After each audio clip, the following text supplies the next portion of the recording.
Со цел да се заработат некој денар повеќе, одгледувачите на крави, овци и кози на пазарот нудат свежо млеко и тоа по цена од 25 денари за литар.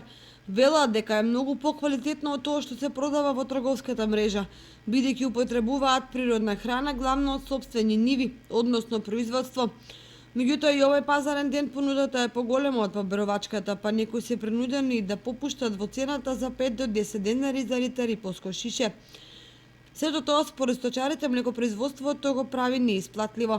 Ја не се исплаќа, па на млекарта па и се не исплаќа, там па по 16 динара го да. Тука малце подобро, ама те плаќаме тука за местото, плаќаме превоз и комај па исто не. И па има некој кој сака купи, некој па неќе од кози, некој сака.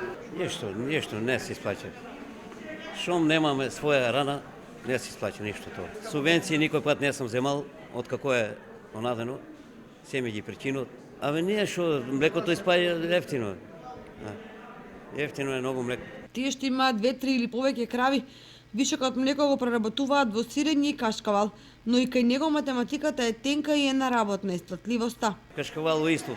У Скопје кашкавал од 350 динара, тука 250 динара. Дека има сметка. Да, домашен кашкавал. И тоа квалитетен, а не некој ќе го земе што не е квалитетен.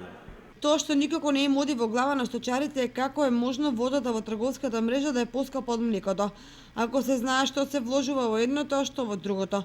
Единствената позитивна работа се субвенциите кои одгледувачите на крави, овци и кози ги добиваат за млекото, телињата и јагнињата, но тие сами по себе не се доволни да ја надоместат разликата од реалната до откупната цена.